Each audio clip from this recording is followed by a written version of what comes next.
All right, everyone, welcome back to another deep dive. Yes, welcome back. Today, we are going to get into something really, I think, pretty crucial for a lot of us who create content online. And that is how to create content that doesn't just, disappear out there into the void, but content that actually helps you to make sales. Right. Without you feeling like you're constantly spinning your wheels. And so to help us get into that, yes, we are diving deep today into a book called The Profitable Content System. Fantastic book. By Meera Kothand. And so I think a lot of you out there listening can probably relate to maybe some of the challenges Absolutely. that, we content creators face, which is, that feeling that the content you're putting out there maybe isn't quite, filling up your pipeline in the way that you would like. Right. Or, your subscriber numbers are just not growing at the rate that you want them to be growing at. Yeah. Or, you just aren't really seeing maybe the kind of authority and engagement that you really want for all of your effort and hard work. Yeah, it's a lot of work. Yeah, it's a lot of work. With very little return sometimes. Yeah, for sure. And so that's really the sort of the big question that we want to unpack in this deep dive. Yeah. Which is, how do you really make that shift? Yeah. From creating content that feels like just, another thing you have to do, to actually having a system in place where every piece of content you create is contributing in a real way to your business goals. So we're talking about really all the content, that you put out there, from your emails, all those valuable emails that we're sending out there, to social media posts, updates, your main content, whether that's YouTube or a blog or a podcast, even getting into, infographic videos, things like that. Everything. Anything. All of it. All of it. Every format that we use. Exactly. And so Meera points out in the book that there's kind of like two, big camps or two sort of common ways that people think about content and sales. And how they sort of go together. And both of them actually have some flaws despite good intentions. Absolutely. So let's start by maybe looking at what she calls Camp 1. Okay. So Camp 1 is sort of this, group of people who think that just by like dropping calls to action or links to buy, in their content, maybe at the end of a blog post or in their YouTube description, that's all they have to do to drive sales. Exactly. It's like, oh, well, I mentioned it. People will see it, they'll click, they'll buy. But it's not quite that simple. No, it's not quite that simple. You might get the odd sale that way. Right. But it's really, not the norm. Right. And we're really talking about a very small percentage of your audience who are actually ready to buy. At that exact moment. Right. When they're consuming your content. Right. And the thing is, with your main content hub, whether that's your blog, YouTube podcast, that content has a primary job. Especially when someone is new to you. Right. That content is there to really bring people in. Right. To draw them in and to start a relationship. Yeah, you're creating that that initial connection. Right. Right. And all about building that, and trust factor. Exactly. And one of the key statistics that she shares in the book is that 96% of people who land on your website are not ready to buy anything. That's a big number. Yeah, right away. Yeah. They're really still in that information gathering phase. Yeah. Right? They're just sussing you out. Exactly. And I thought it was really interesting. There's a survey by the Economist Group that found that 71% of people were actually put off by content that was really salesy. Yeah. When they were just initially coming to look for information. Nobody likes to feel like they're being sold to, especially when they're not ready for that. Exactly. Yeah. And nobody wants to feel like, as soon as they find something helpful. Yeah. It's just like, okay, bam. By now. Yeah. It's not a good feeling. No. So it's not that, we never want to sell anything, obviously. Yeah. Right. We're in business to make sales. But it's really about understanding that primary role of your content is initially just to attract new readers. Answer their questions. Help kind of ease any concerns they might have. And start to build that trust. Because, going in for the hard sell, especially right off the bat, can actually hurt that initial. Can really damage that connection. Right. Yeah. So that's kind of like Camp 1. Right. And then the other camp that she talks about is Camp 2. Camp 2. And this is the group of people who really see content and sales as two completely separate things. Right. So for them, content is really all about just driving traffic and getting those vanity metrics. Yes. Those likes and shares, the comments, all those vanity metrics. All of that. Yeah. And of course, getting traffic and engagement on social media isn't a bad thing. Of course not. No. But the key word there is vanity. Exactly. It's those metrics that might look good on the surface. Yeah, they look good. But they don't necessarily actually translate your revenue into actual dollars for your business. Exactly. Right? You can have a blog post go viral and get, millions of views. Yeah. You can have a social media update that gets thousands of likes. Right. But if none of that activity is actually leading to sales. Yeah. What's the point? Yeah, what's the point, right? It's like throwing a great party where everyone shows up. Yeah. But nobody contributes to the cost. Exactly. It's just a party. Yeah. For the sake of partying. You're just tired at the end of it. Yeah, exactly. If you haven't made any money. And your house is a mess. Yeah, exactly. Yeah. So it's about having a purpose. Exactly. And so the real key takeaway here is that, your content really needs to have a clear connection to your business and to your offers. And it should really be helping to guide your ideal customer through that entire buying journey. Absolutely. From, I'm just becoming aware that I have this problem to, okay, now I'm considering different solutions. Yeah. To, actually making that decision to buy and become a paying customer. Right. So it's really all about moving people through that process. Yeah, that whole customer journey, it needs to be mapped out. Exactly. And considered when you're creating content. Right. Yeah. So I think this is a really important understanding is that, content is never really the end game. No. It's always a vehicle to get somewhere. It's a means to an end. Right, exactly. And so every piece of content you create really should have a defined purpose. Yes. And that purpose should be directly tied to your business goals. Absolutely. So Meera actually laid some groundwork for this in her earlier book, The 1 Hour Content Plan. Right. Which is a fantastic book if you haven't checked it out. I love that book. It's all about creating content with intention. Yeah. Really being intentional about the content you create so that it actually fuels your business goals. Yeah. And in that book, she actually kind of identified 6 key drivers for a successful content strategy. So she talks about your content GPS. Yeah. So that's kind of like your foundational your strategy. Yeah. So that's number 1. Yep. Then it's really understanding your audience. Of course. Then content ideation. So coming up with ideas. Yes. For content, your editorial calendar, content creation, and then content maximizers. Yeah. So that's kind of like the framework that she laid out in the 1 Hour Content Plan. Yeah, that's a great overview of how to create content. Exactly what to consider. Yeah. And so, while the 1 Hour Content Plan is a fantastic starting point. Yeah. What we're really going to focus on in this deep dive is her profitable content system. Right. So this is really a revenue-focused approach to content marketing. Yeah. And it's specifically designed for those of you who already have products or services that you're offering. And you want to make sure that the content that you're creating is directly driving those sales. Absolutely. It all comes back to that. Yeah, it all comes back to the sales, right? Yeah. So let's kind of dive into the heart of the profitable content system. Okay. And it all really starts with understanding the journey that your customers go through before they make a purchase. And I'm sure a lot of you listening have heard of this before. Oh, yeah. It's the buyer's journey. The buyer's journey. This idea that there's, different stages that people go through. Yeah. Before they buy from you. And typically we break this down to 3 main stages, right? We have the awareness stage, the consideration stage, and then the decision stage. Right. And the idea here is that, people are in different mindsets when they first come across your content. Yeah. And so they have different levels of readiness to buy. Absolutely. Someone who's just becoming aware that they have a problem is going to be in a very different mindset than someone who's actively, weighing their options and is ready to make a decision. Yeah, they're ready to pull the trigger. Exactly. Yeah.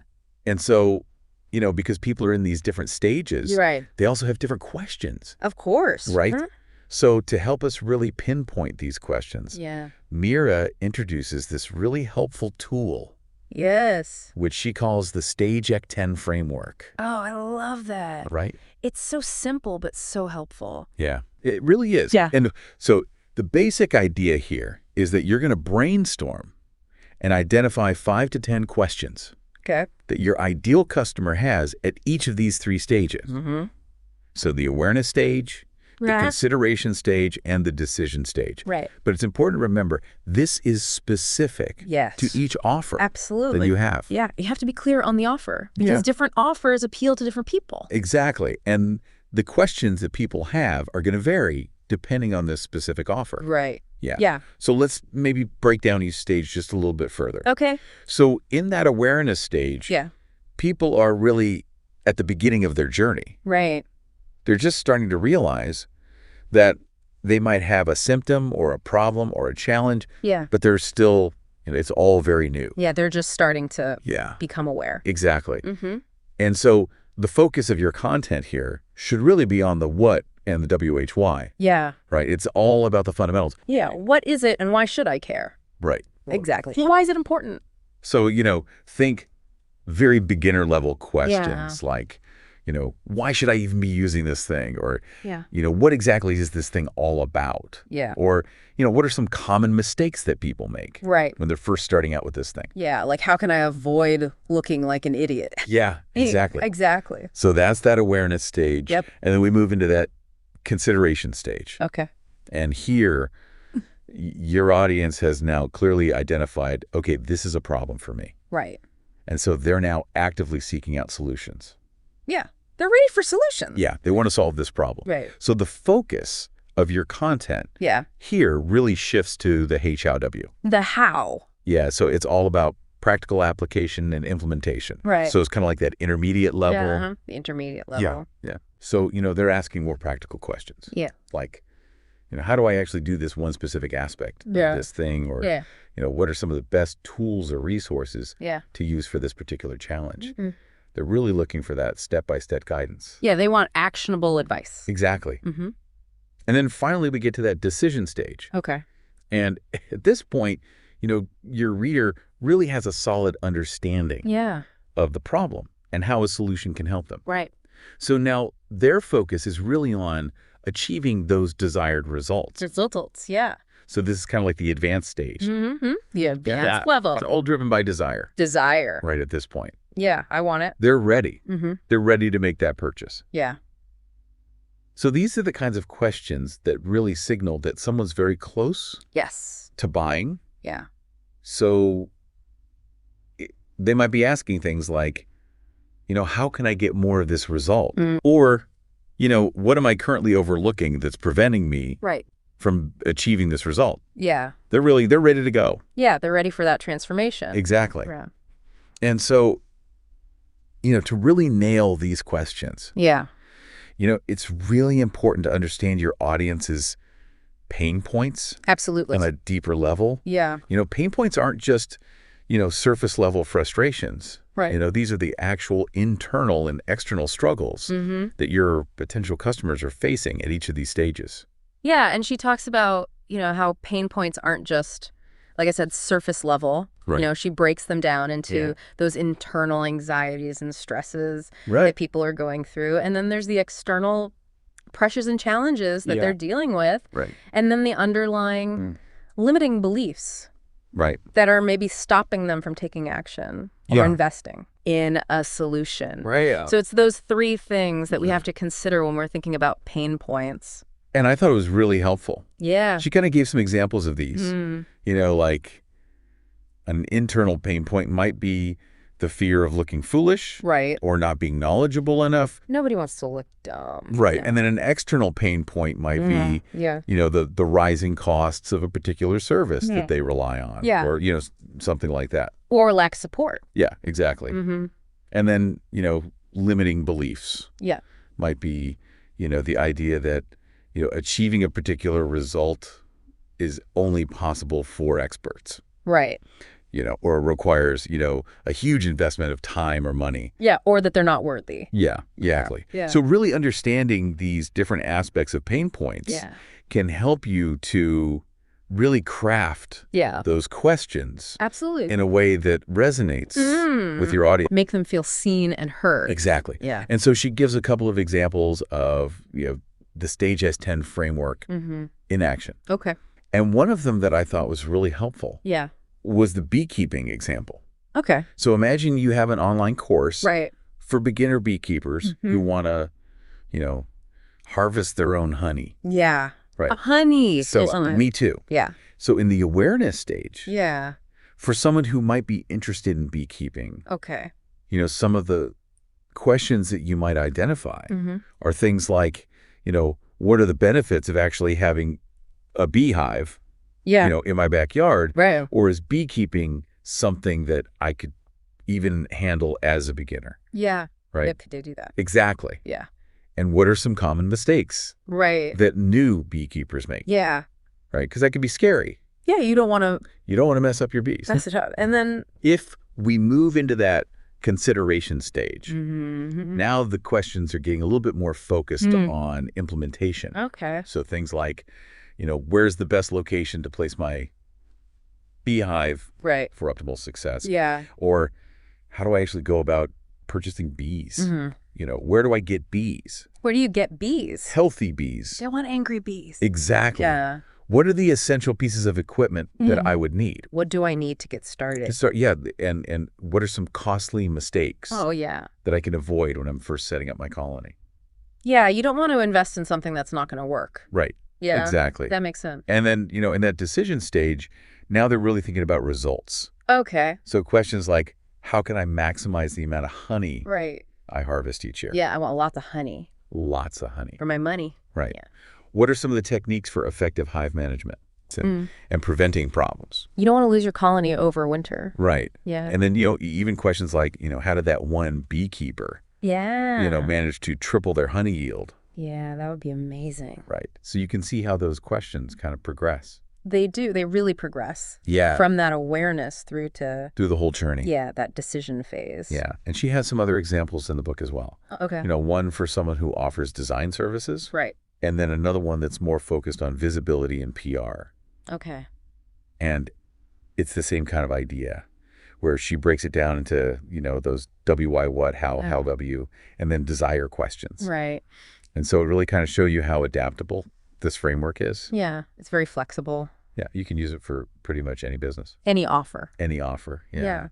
And I think this is a really crucial takeaway for you listening, is that by truly understanding that journey that your customers are going on and thinking about those specific questions that they have at each stage, related to each of your offers, you can create content that is so much more targeted, relevant, and ultimately profitable. Absolutely.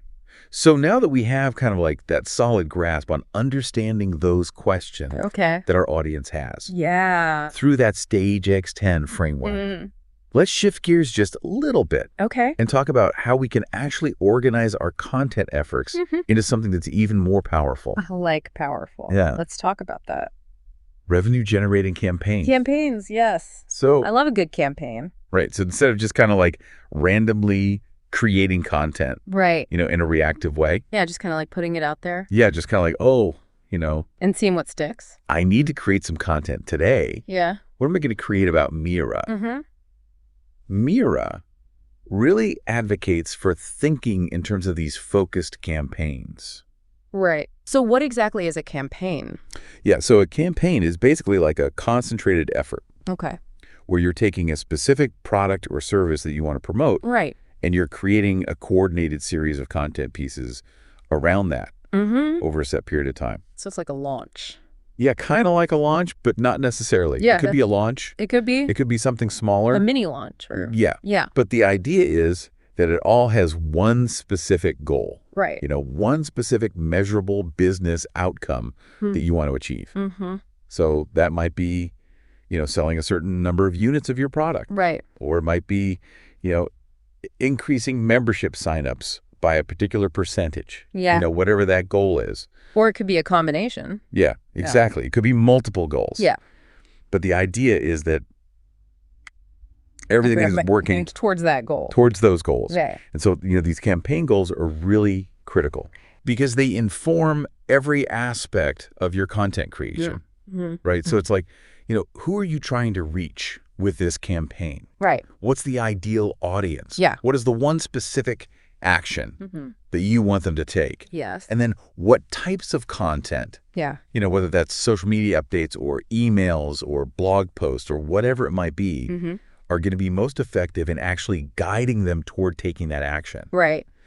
And I think what's really insightful here is that the content within a successful campaign is not just like this random collection of posts and emails. Right. It's all very intentional and it all works together. Yes, it all works together to reinforce a central theme. Yeah. Right. And it's all driving toward that one singular goal. Yeah. Yeah. And I think, when you can create that kind of like consistent repetition of your message. Yes. Presented in different ways across different content formats. That's really what starts to have a big impact on your audience. And it creates momentum. Yeah, and it builds that momentum. And Meera actually describes this as creating an everywhere effect. I love that, the everywhere effect. Yeah, it's like your message is just everywhere. Yeah, it's almost like they can't escape it. Right. But it's done in a way that's not annoying. Yeah. Yeah. Not spammy. Exactly. Yeah. It's helpful. Yeah. Yeah, and so she also talks about, within the profitable content system, there's kind of like two main types of campaigns. Okay, two types. That you should be thinking about. So the first type is regular campaigns. And these are kind of like the workhorses. Workhorses of your business. Of your promotional effort. Yeah, your promotional efforts. Right. So these are the campaigns that you're going to run for your core products and services. And they can be scheduled strategically throughout the year. So like an evergreen campaign? Yeah, they could be evergreen. Yeah. They could be repeated, periodically. So think of it like, ongoing promotions for your flagship course. Right. Or, your main service offering. Yeah. Things like that. Makes sense. And then the other type is those once-off campaigns. Okay. And these are usually more infrequent. All right. Maybe happening only once or twice a year. And these might be tied to, specific calendar events. Oh, okay. Like a special anniversary sale or a holiday promotion. Gotcha. Or they could even be, focused around promoting someone else's product as an affiliate. Right. During a limited time window. Yeah. And Meera actually shares that, in her business, she had this big annual campaign that she runs in the fall called Plan Intensive, which is a really good event for her audience. Right. And it only happens once a year. So it creates that kind of like anticipation and urgency. Yeah. So I think, for you listening, the next step is to really start thinking about, okay, what are my offers? Right. What are the products and services that I'm currently offering? Yeah. And then, what are some new and exciting things that... Did you get any of that?